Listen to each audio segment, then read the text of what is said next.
El título del mensaje de esta noche es Mejor Juntos. Mejor Juntos.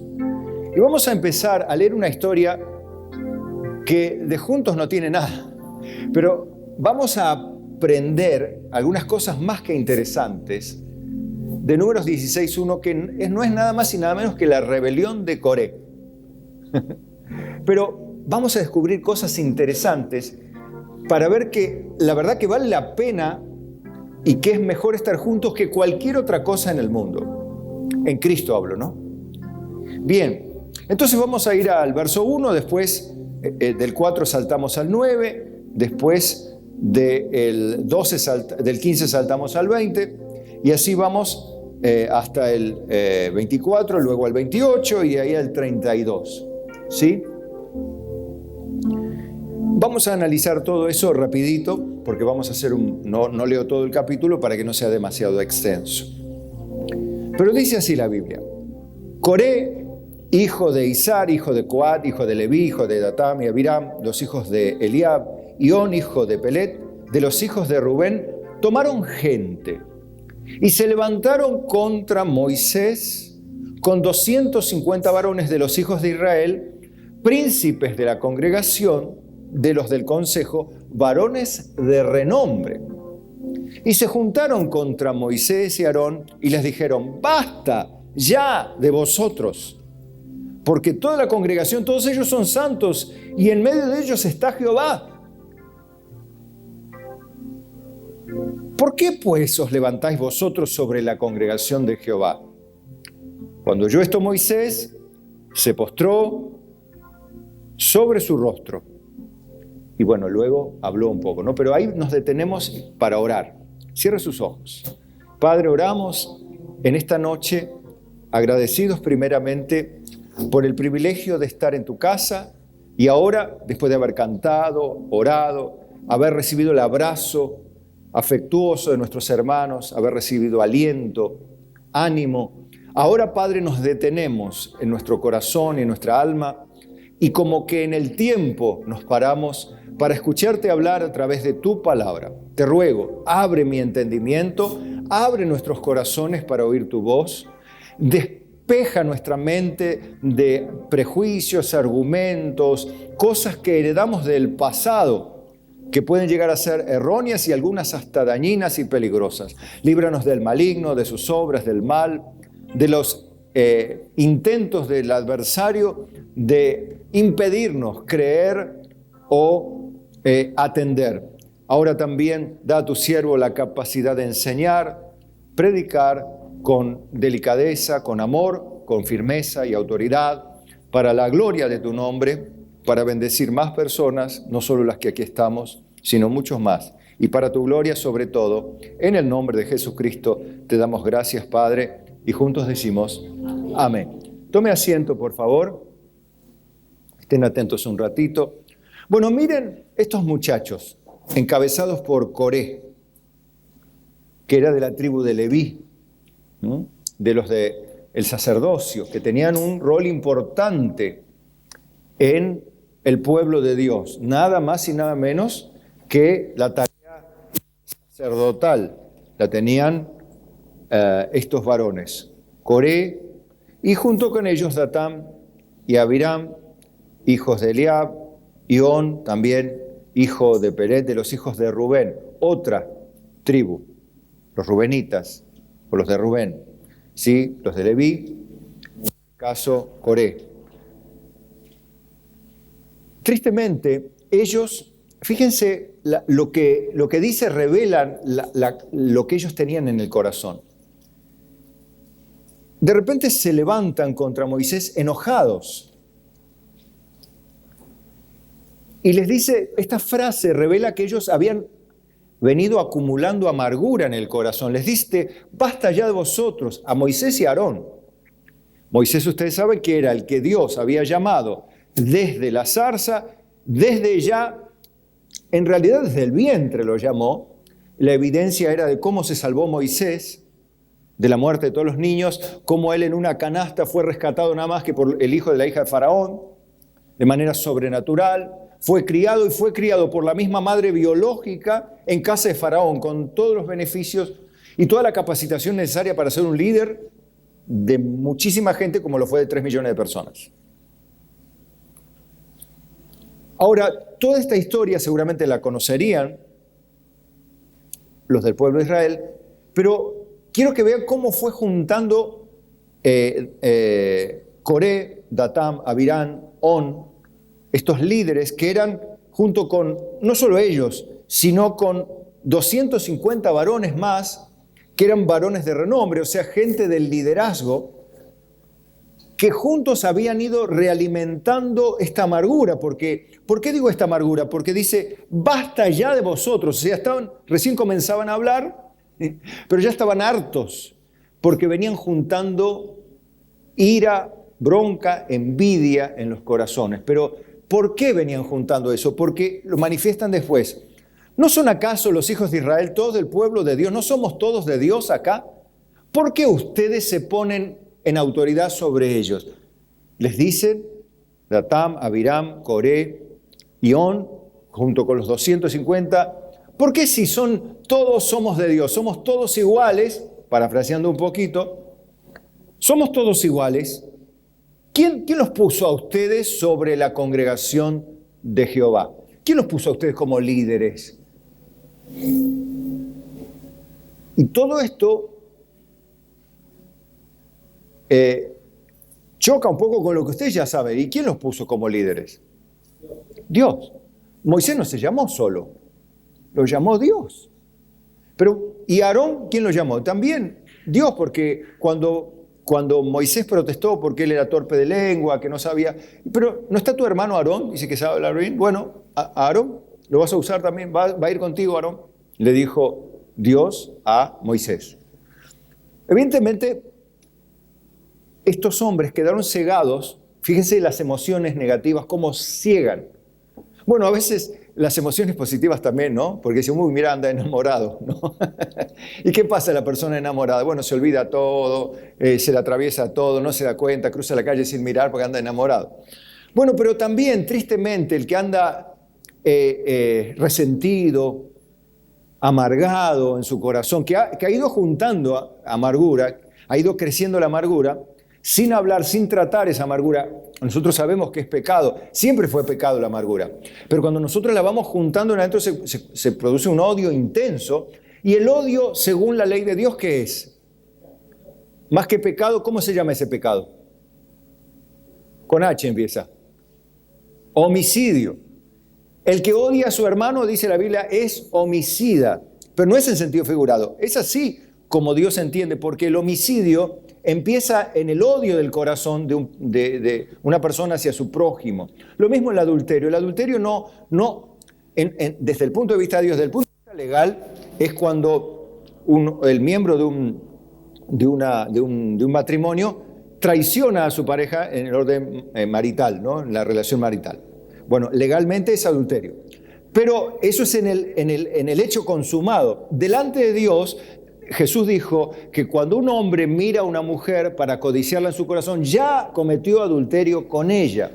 O sea que el pecado del adulterio, el homicidio, empieza antes de su consumación práctica, del hecho concreto, para Dios. ¿Por qué? Porque Dios ve el corazón del hombre. Por eso, a quien debemos temer ante todo, no es al diablo, no es al hombre, sino a Dios, que es el juez de toda la tierra y de cada uno de nosotros. Porque todos nosotros, dice la Biblia, compareceremos ante el tribunal de Cristo para que cada uno reciba según lo que haya hecho mientras estaba en el cuerpo, sea bueno o sea malo. Aún nosotros, los que somos salvos, compareceremos ante el tribunal de Cristo para recibir las recompensas que tendrán sus deméritos correspondientes. No habrá castigos para el creyente salvo, porque los castigos ya fueron sobre Cristo en la cruz, pero sí los deméritos correspondientes o la pérdida de recompensa a causa de nuestras obras incorrectas, malas, nuestros pecados, o por seguir voces que no son las de Dios y hacer cosas que no están en la perfecta voluntad de Dios, o tomar malas decisiones. Decisiones arrebatadas, apresuradas, movidas por lo emocional, movidas por la bronca, por la envidia. Tomamos decisiones y después viene un estilo de vida, un camino en la vida que no era el que Dios planeó, y eso, por supuesto, nos hará perder recompensas, no solo en esta vida, sino por la eternidad. Hay personas que han tomado malas decisiones y les ha ido mal de por vida, y han muerto así, y bueno, así quedó todo. Por eso es tan importante estar en el centro de la voluntad de Dios y tener temor a la hora de tomar decisiones, y tomar decisiones en la perfecta voluntad de Dios, que no es apenas un sentir, sino tiene que ver con una evaluación profunda, ¿no? Y meditada, en oración, y inclusive yo aconsejaría que tal persona, si la decisión es seria, que tome consejería, que busque consejo a gente sabia, a gente madura, gente de experiencia, que Dios le otorgó capacidades para enseñar, para administrar el conocimiento de Dios y aconsejar a otros. Bueno, esto evidentemente habla en un contexto de confianza, cosa que Datam, Abiram, Coré, On y esos 250 varones de renombre no tenían en cuenta. O lo tenían en cuenta pero lo olvidaron. Fueron enceguecidos, fíjense ustedes, enceguecidos por el resentimiento hacia Moisés. ¿Nacido de qué? Porque después Moisés, en el verso 9, les trata de explicar y les trata de hacer ver lo valioso de sus vidas, lo valioso del don de Dios, el don que Dios les dio a Coré, a Datam, a Abiram, bueno, en este caso a Coré, ¿no? Le dice, ¿os es poco que el Dios de Israel os haya apartado de la congregación de Israel, acercándoos a Él para que ministréis en el servicio del tabernáculo de Jehová y estéis delante de la congregación para ministrarles? O sea, es poco. No están satisfechos con la honra que les ha dado Dios de colaborar en su obra, siendo sacerdotes entre el pueblo y Dios, que ahora, y Moisés se los trata de hacer ver, ¿no? La honra que han recibido, y ellos, en vez de mirar el servicio y la tarea que tenían que realizar, ¿qué hacían? Estaban pensando con envidia y odio contra Moisés y Aarón. Pero, digamos, piensen ustedes, qué ceguera, ¿no? ¿Cómo enceguece un corazón lleno de resentimiento? ¿Cómo se enceguece el ser humano?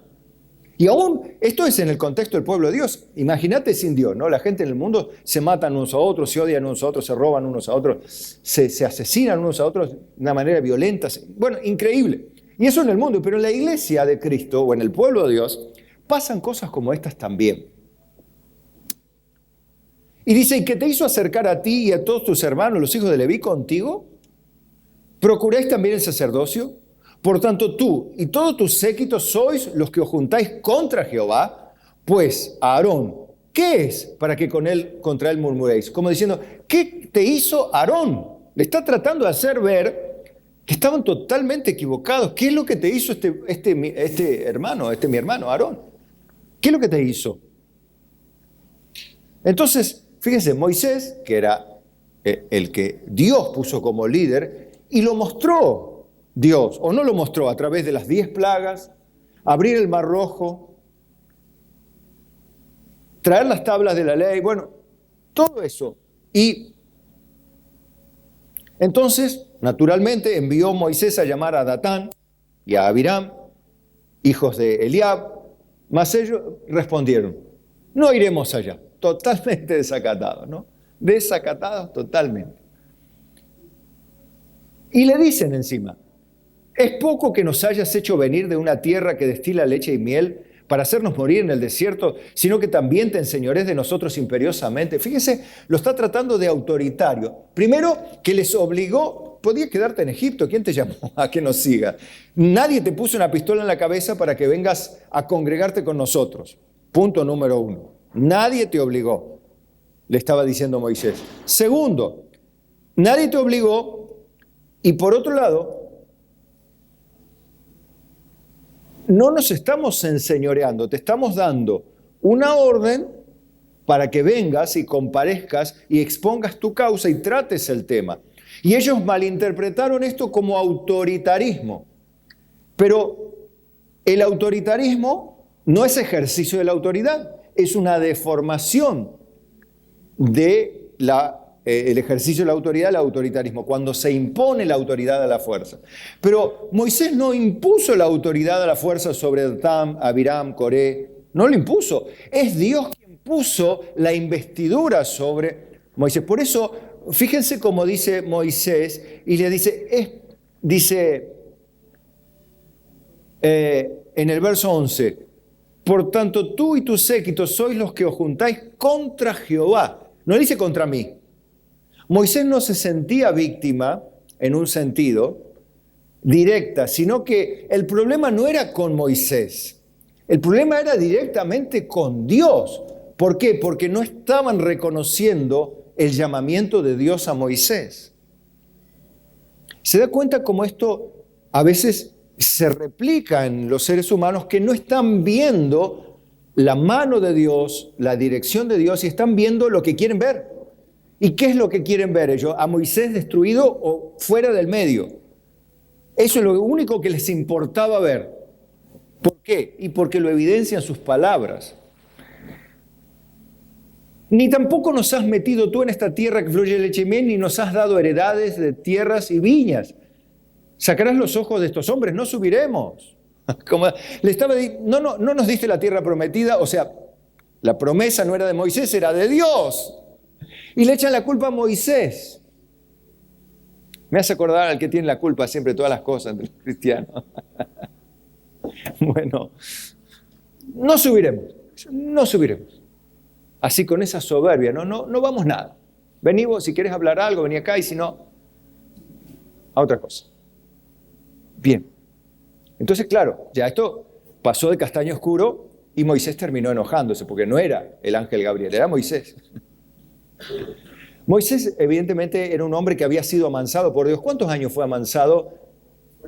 4 o 40. 40 años. 40 años fue amansado cuidando ovejitas. Él estaba en el palacio de nacimiento hasta los 40. De los 40 hasta los 80 estuvo criando ovejitas. O sea, salió de la gloria del palacio para ir a apacentar ovejas, las ovejas del suegro. Ahí, tranquilito, le dijo, Dios te vaya, que bajen los humos del palacio, de la gloria, del faraón, todo eso, y te crías ovejas. Ahí, tranquilito, aprende a ser manso y humilde como las ovejas. Moisés lo único que debería hablar es con las ovejas, nada más. Bueno, con todo y eso, evidentemente Moisés, ustedes saben, era un hombre reactivo, que controlaba sus emociones. ¿Por qué? Y porque él escribe allí en Números también que él era el hombre más manso de la tierra.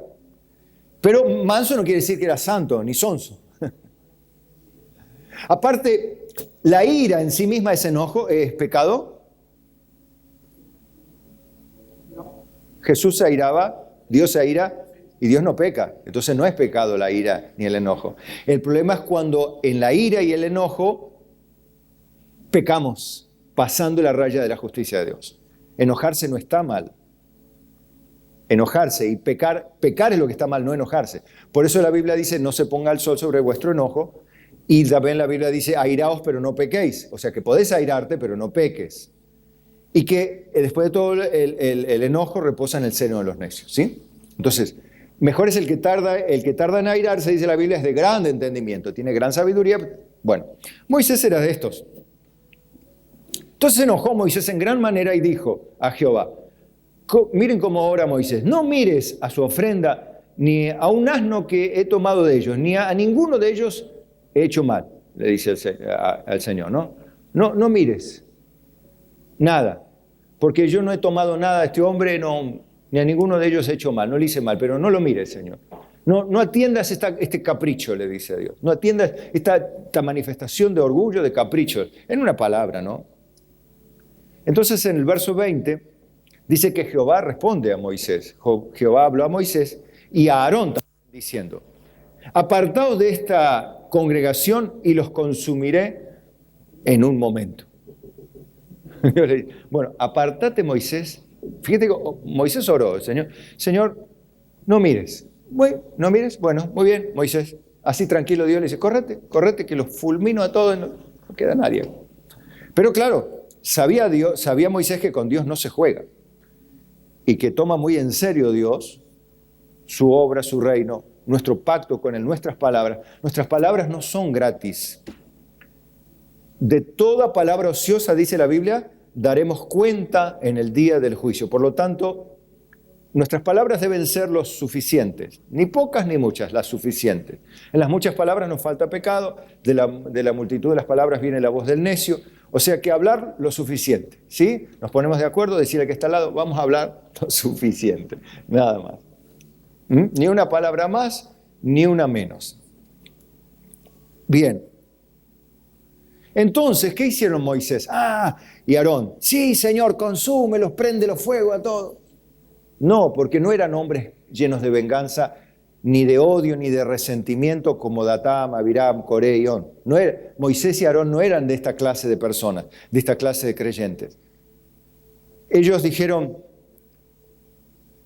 se postraron y dijeron, Dios de los espíritus de toda carne, ¿no es un solo hombre el que pecó? ¿Por qué airarte contra toda la congregación? Moisés ya como intercesor. Dios, le voy a hacer reflexionar un poco en el tema de la santidad de Dios y la pecaminosidad humana. Si Moisés no intercediera y Dios le dice a Moisés, Moisés, correte, y Aarón, correte que los consumo a todos, ¿haría lo justo o actuaría injustamente? ¿Sería lo justo que los consuma a todos, siendo que pecó un solo hombre? Ahí está el punto. Todos son pecadores y Dios con toda justicia podía ponerle fin a su paciencia al pecador y consumirlo. O sea, ¿estaría haciendo bien? No mal. Él está haciendo misericordia al tener paciencia a través del tiempo con el pecador, dándole la oportunidad que se arrepienta. Pero si Dios al pecador común y corriente le dice basta, no estaría actuando injustamente, sino que el alma que pecare morirá. Algunos hasta dicen, ¿por qué Dios es tan recio en el Antiguo Testamento? Y es falso eso. Porque ya desde Adán, cuando Adán pecó, le dice, el día que de él comieres, ¿se acuerda del árbol de la ciencia del bien y del mal? El día de que él comieres, ciertamente morirás. ¿Y el día que comió, murió? No murió. Pero ese día iba a morir, decía Dios. ¿Pero por qué no murió? Porque Dios tiene compasión y misericordia del pecador. Pero hubiera hecho lo correcto Dios si consumía a Adán y a Eva ahí nomás. Pero como Él tiene un plan, iba a soportar con paciencia la ignorancia, la actitud irresponsable de Adán y Eva y de Caín, como la vemos. Y bueno, y de ahí a través de esa generación degenerada de seres humanos, en el sentido espiritual hablamos, ¿no? Que los seres humanos se convierten en pecadores y heredan la naturaleza pecaminosa, y esa naturaleza pecaminosa los hace una raza enemiga de Dios de manera natural. Pero Dios en su misericordia, y habiendo planeado la salvación antes de la fundación del mundo, bueno, Dios tiene paciencia y perdona, pero, ahí está, esto para que ustedes aprendan. Si Dios los consumía y no más, no estaría haciendo mal. Si Dios hoy, agarra a todos los que no están redimidos en la tierra y los quema a todos, ¿estaría haciendo mal? No, estaría haciendo lo que un juez debe hacer. Ejecutar la pena que está establecida en la ley. No puede el juez. Ahora, sí puede el juez,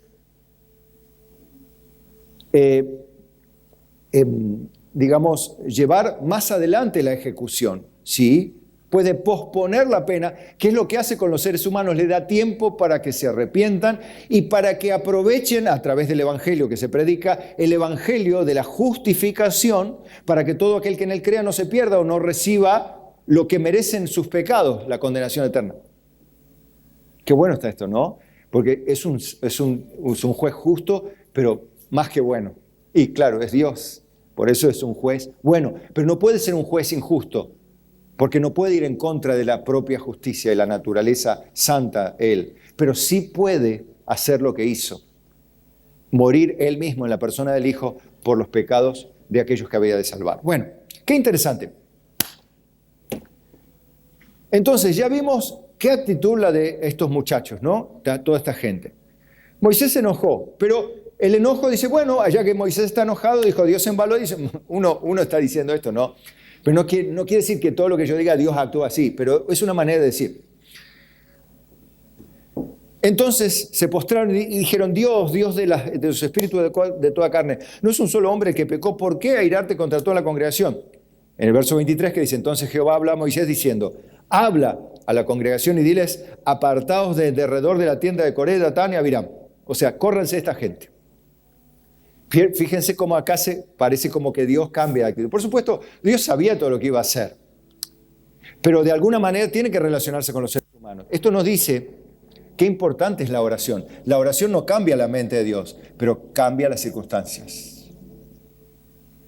Cambia. Si Moisés no hubiese orado, no sé si estábamos nosotros, pero Moisés oró. ¿Por qué oró Moisés? Bueno, Dios sabrá, yo supongo que su Espíritu Santo puso este quebrantamiento en Moisés de orar. Y la Biblia dice que Dios escucha la oración de los justos y les responde. Los ojos de Jehová están sobre los justos y sus oídos atentos a sus oraciones. Dios valora las oraciones del pueblo. Dios valora tu oración. Tu oración tiene peso delante de Dios. Y no va a cambiar el corazón de Dios, pero sí las circunstancias. No es lo mismo orar que no orar. ¿Esa es primera de Carlos? Sí. No, bueno. No, eso lo digo yo siempre, pero es así. No es lo mismo orar que vivir sin orar. No es lo mismo. Hay que orar, hay que confiar y hay que esperar en el Dios que tanto nos ama y que tiene misericordia y paciencia. Si la tuvo contigo, ¿cómo no la tendrá? Porque mira que somos nosotros, ¿no? Lindas piedras para la onda, ¿verdad? Ahora, si Dios tuvo misericordia de nosotros, ¿por qué no la tendrá de nuestros hijos, de nuestros padres, de nuestros seres queridos? Entonces, no deseche, sino ore, clame, Señor, sálvamelos. Sálvalos, Padre, toca sus corazones, pero no hagas como Datán, Abiram y Coré, aunque se rebelen, Señor. ¿Por qué? Porque ¿qué hizo Dios? Dice el verso 28. Dios le dijo, córranse de esta gente, de estos rebeldes, ¿no? Y dijo Moisés, en esto conoceréis que Jehová me ha enviado para que hiciese todas estas cosas y que no las hice en mi propia voluntad, como diciendo, yo no inventé esto. Dice Moisés, ¿no? Para defenderse. Si como mueren todos los hombres, ¿quieren estos? O si ellos, al ser visitados, siguen la suerte de todos los hombres, Jehová no me envió. Bueno, ahí salían con el tema de los incensarios, ¿no? Y todo eso. Yo no les leo todo porque es muy largo. Pero si les pasa lo mismo que a cualquier hombre, yo no fui enviado. Ahora, si Dios hace algo diferente para que mueran estas personas, entonces evidentemente Dios me mandó. Dios está respaldando su obra y estos van a morir como moscas aplastadas. Bueno, así les pasó. Dice, y aconteció... verso 30, mas si Jehová hiciere algo nuevo, y la tierra abriere su boca y los tragare con todas sus cosas, y descendieren vivos al Seol, entonces conoceréis que estos hombres irritaron a Jehová. Fíjense, Moisés, qué temeraria la oración, ¿no? Si les pasa esto, si se los traga la tierra, entonces han irritado al Señor. Y bueno, ¿qué pasó? Y aconteció que cuando cesó él de hablar todas estas palabras, se abrió la tierra que estaba debajo de ellos. Abrió la tierra su boca y los tragó a ellos, a sus casas, a todos los hombres de Coré y todos sus bienes. Se los tragó la tierra. Así terminó de orar y fue. Al diablo con todo. Qué terrible, ¿no? Fíjense. Ahora, ¿cómo era el nombre del mensaje? Mejor juntos. ¿Era mejor o no era mejor? La verdad que a veces, fíjense hermanos, quiero que ahora veamos. Por un lado ya vimos al Dios de justicia, que con Dios no se juega. Y le voy a decir, bueno, pero eso es del Antiguo Testamento. Bueno, ahora le leo uno de nuevo, para que tenga el mismo temor que no tuvieron los hijos de Coré. Pero yo quiero que vea que esta gente no vio que Dios los había sacado juntos, los había llevado juntos y quería que estén juntos. Pero parece que sus corazones se llenaron de celos, de envidia, de contienda, de querer deshacerse de la autoridad encima de ellos. Ellos querían ser líderes, querían ser ellos, hacer la suya. Y a Moisés, bueno, él dijo, si es que lo manda Dios está bien, pero no hace Dios las cosas así. No la hizo así, Dios no me dijo que iba a ser así. No, pero ¿quién sos vos? Ahora, ¿qué nos vas a...? ¿Te recuerdan cómo les dice Dotam a Abiram? ¿Quién sos vos para ponerte sobre nosotros? ¿Quién te puso? ¿Que nos tenga que mandar? Nosotros... No, bueno, es Dios el que hizo las cosas así. Pero ellos no valoraron el estar juntos, el tener un pueblo, el tener un liderazgo, el ser honrados con un ministerio tan importante como les había dado Dios a la tribu de Leví. No lo vieron, ellos vieron lo que querían ver. Y ahí está el problema, cuando nos convertimos en seres individualistas, egoístas, que queremos personalizar el universo y la iglesia y todo a nuestro criterio, a nuestra forma, a nuestro parecer, a lo que siente nuestro corazón, nos pasa lo que a Datam, Abiram, Coré y On le pasó. Vemos otra perspectiva, tenemos otra perspectiva del pueblo, de la autoridad, malinterpretamos las órdenes, vení que queremos hablar, no, ¿qué te pasa? Que le cae mal. Cuando una persona está mal, vos haces algo bien, igual lo toma mal. Vos a alguien que te ve mal, le das un cariño, un abrazo, está en una hipocresía total. No, porque le cae mal todo, no le viene bien nada. Y esto le pasaba a estos hombres, se habían enceguecido por sus pecados. Por eso la Biblia dice, recuerdan en el Nuevo Testamento, dice, mirad que nadie se endurezca por el engaño del pecado. Estos hombres se habían endurecido, su amargura los había endurecido y los había engañado. Ellos pensaban que estaba bien y pensaban que Dios estaba con ellos. Y habían planeado, no solamente ellos, porque empezó todo con Coré, pero luego se prendió a Datam, a Abiram, On y 250 hombres. O sea que arrastró gente. Y fueron todos contaminados. Y todos los contaminados murieron. Entonces diga, qué terrible es la raíz de amargura, cómo contamina. Es como el cólera, como el dengue, como todas las plagas, ¿no? Como el coronavirus. De verdad que se pega, ¿no? Y es el pecado que más gente mató, la murmuración. Si vemos gente muerta en el Antiguo Testamento es por murmuración. Pero más allá de todo eso, yo quiero que vuelva a esto.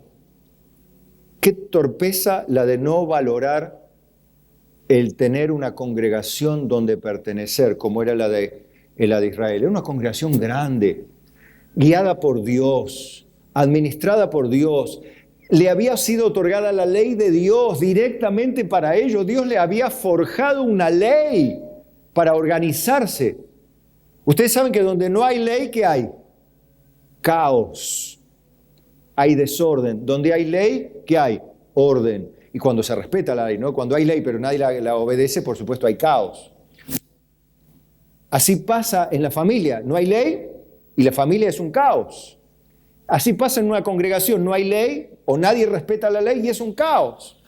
Acá había ley, pero esta gente no la respetó y vivía en caos y el caos los tragó las consecuencias de su pecado. No hicieron la voluntad de Dios. Ellos creían que hacían la voluntad de Dios. Seguramente ellos agarraron el incensario, inclusive pensaban que Dios los iba a bendecir y se los tragó la tierra. Y, pastor, ¿será que hoy anda Dios tragando personas? En la tierra, yo no veo que Dios ande abriendo la tierra y tragando personas. Ahora yo te digo algo. Mientras la tierra se abría, ¿no había posibilidad de arrepentirse de alguno y que Dios lo perdone mientras iba cayendo al abismo? Mientras no habría muerte, había conciencia, se podría arrepentir, ¿no? Ahora, ¿y qué tal si hace esto Dios?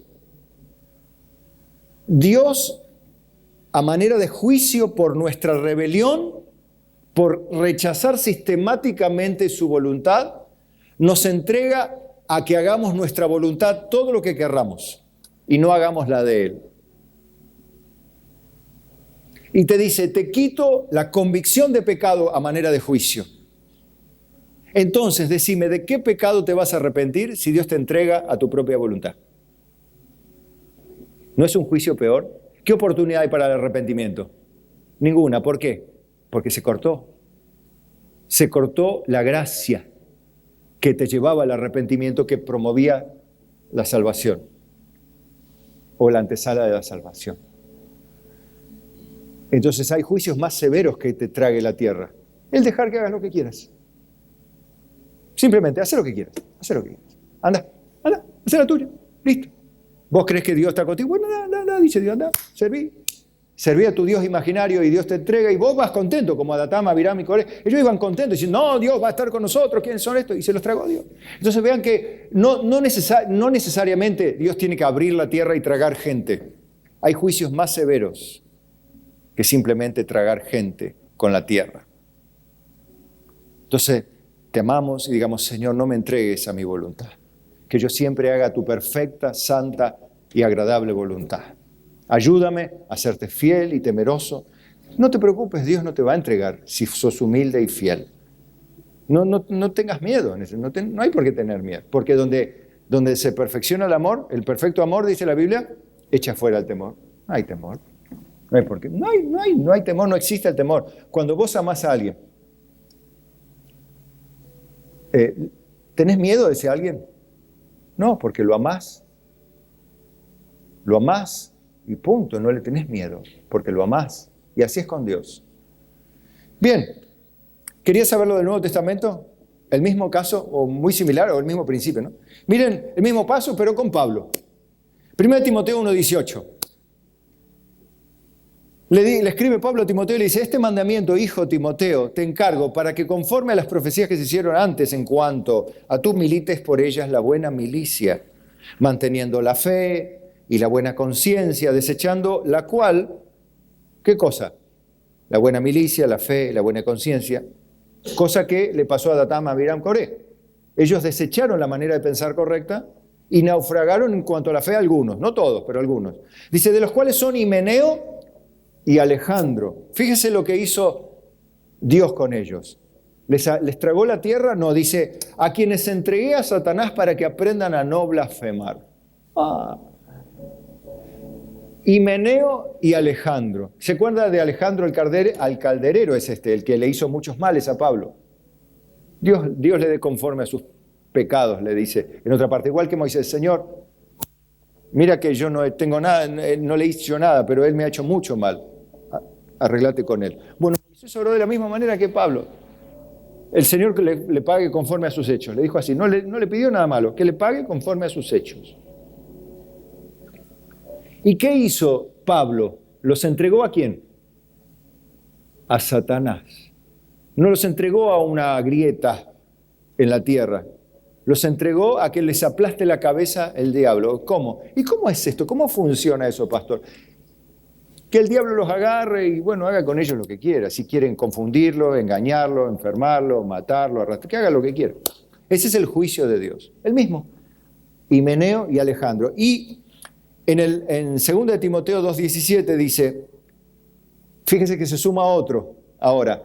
Dice, y su palabra carcomerá como gangrena, de los cuales son Himeneo y ahora y Fileto, que se desviaron de la verdad diciendo que la resurrección ya se efectuó y trastorna la fe de algunos. ¿No pasó lo mismo otra vez? Y esto es en el Nuevo Testamento, en medio de la iglesia de Cristo, que hicieron la misma de Datán, Abiram y Coré. Lo único que Dios no anda abriendo la tierra para tragar gente. ¿Qué hizo ahora? Bueno, los entregó a Satanás. Que Dios disponga qué hará con ellos. Que los deje bajo, ya no estaba bajo la cobertura espiritual de Pablo. Y esto es lo que hace el presbiterio de una iglesia.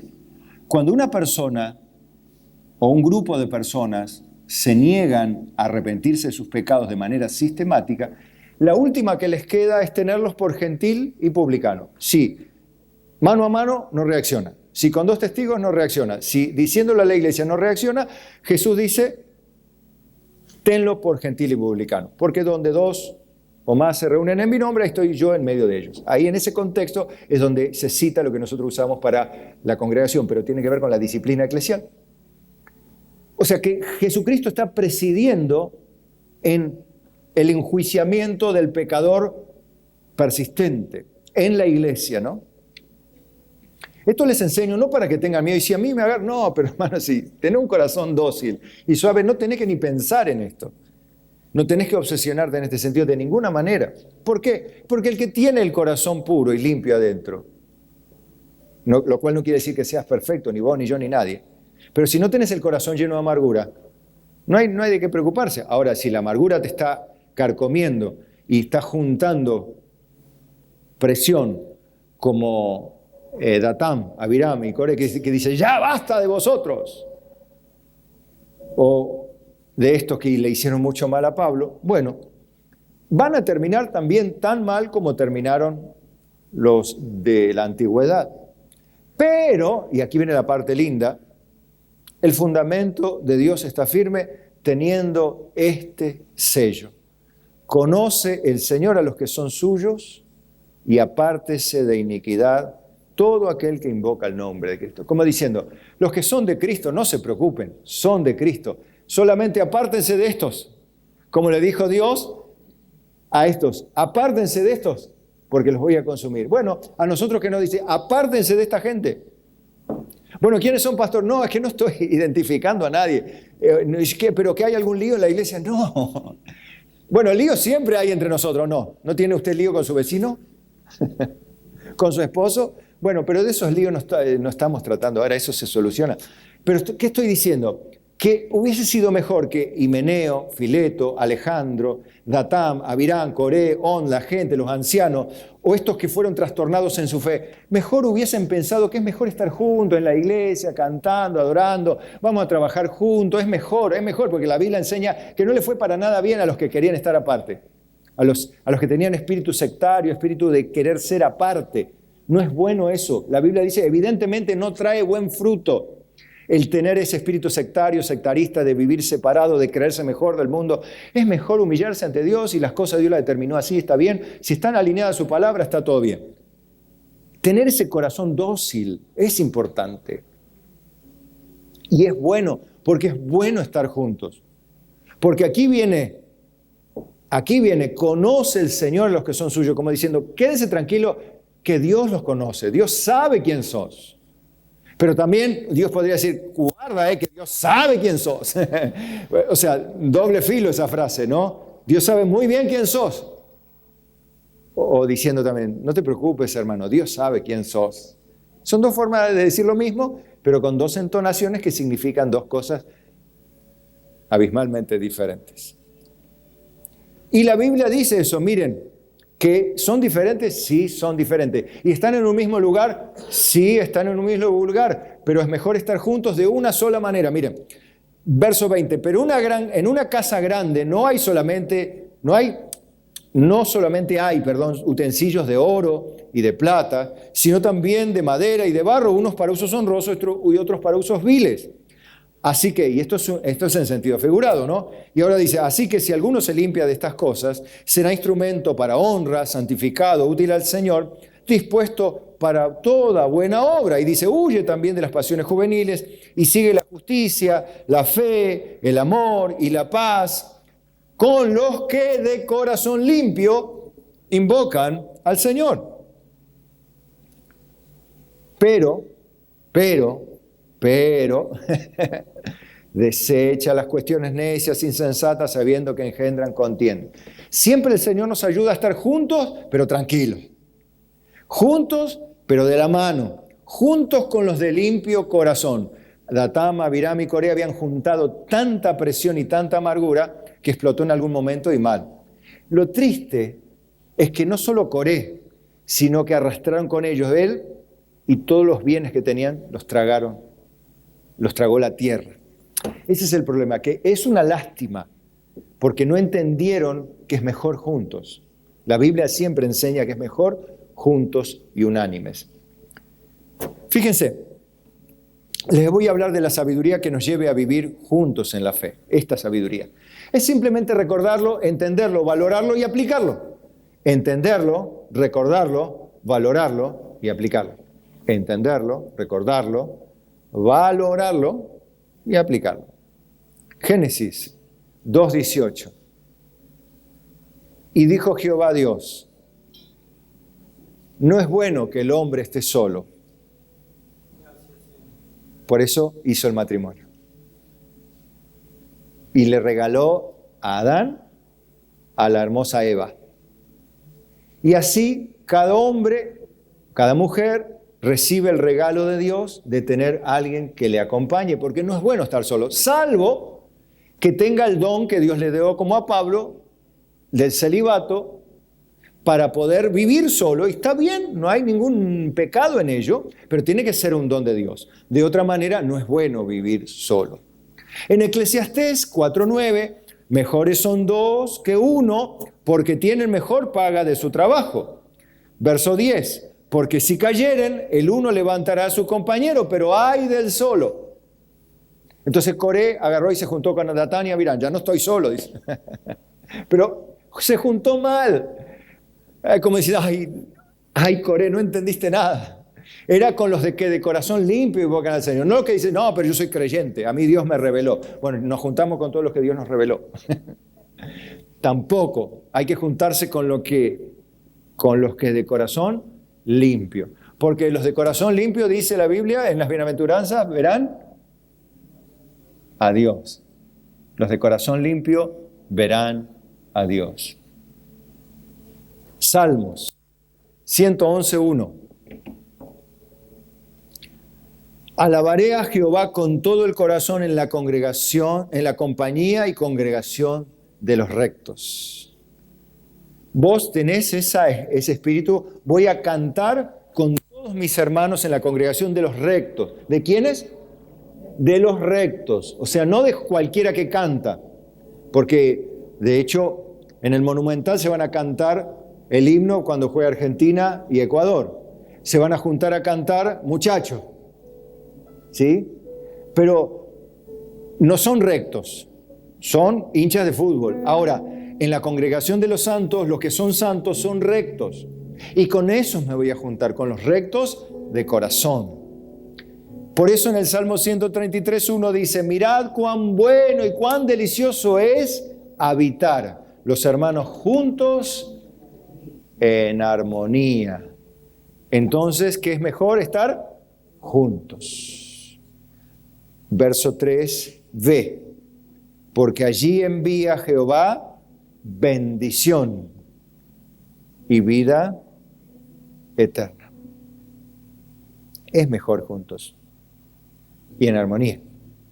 Como dije, en el Monumental van a estar juntos. Pero no sé si en armonía. Pero entre los santos y los rectos de corazón, naturalmente hay armonía. Porque son un sentir, un corazón, un espíritu, una palabra, una fe, un bautismo, un Dios y Padre de todos. Finalizo con Efesios 2:19. Así que ya no sois extranjeros ni advenedizos, gente de paso o gente de otro planeta, por decirlo así, sino conciudadanos de los santos y miembros de la familia de Dios. Dios es el que instituyó la familia cuando dijo no es bueno que el hombre esté solo. Y acá le dice a los solos, hey, no están solos, son miembros de la familia de Dios. Pero me dejaron todos. Pero si tu padre y tu madre te dejaren, Jehová te recogerá, dice la Biblia. Por lo tanto, tampoco estás solo ni sola, sino que estás siendo conciudadano del resto de los santos, de esta congregación y de otra, pero miembros de la familia de Dios. Y les dice, edificaos sobre el fundamento de los apóstoles y profetas, siendo la principal piedra del ángulo Jesucristo mismo, en quien todo el edificio, escuchen, bien coordinado, va creciendo para ser un templo santo al Señor. Es algo metafórico. Es un templo de piedras vivas, que somos los creyentes, pero estamos siendo edificados bien coordinadamente. Evidentemente, Datán, Abiram, Coré, no entendieron esto de estar juntos en armonía. Ellos querían hacer otra cosa, no lo entendieron. No se podían unir y tuvo Dios que destruirlos. Pero Dios no te va a destruir a vos. ¿Por qué? Porque si sos un santo del Señor, una santa del Señor. Santo no es de ser perfecto. Recuerden, desasocia esta palabra que cuando uno dice, ay, es un santo hermoso. Santo significa separado para Dios, totalmente separado de entre el mundo para Dios. Eso es en la Biblia santo. Que se porte bien, bueno, es el resultado, pero no es el título de santo porque es bueno, sino porque es santo, entonces es bueno. No es santo porque es bueno, sino es bueno porque es santo. ¿Está? Bien. En quien vosotros también sois juntamente edificados, nada más y nada menos, lo agrego yo, para morada de Dios en el Espíritu. Nada más y nada menos que para que Dios habite en medio de esas personas que están juntos. Nada más y nada menos. No hace morar un nombre, una institución humana, una representación política, una bandera política, una bandera social, una bandera ideológica. Nada de eso. Ninguna bandera, sino Dios mismo habita en ese templo espiritual para su propia gloria, donde todos van siendo edificados juntamente para morada de Dios en el Espíritu. Dios nos ayude a cada vez ser mejores piedras vivas para su propia gloria.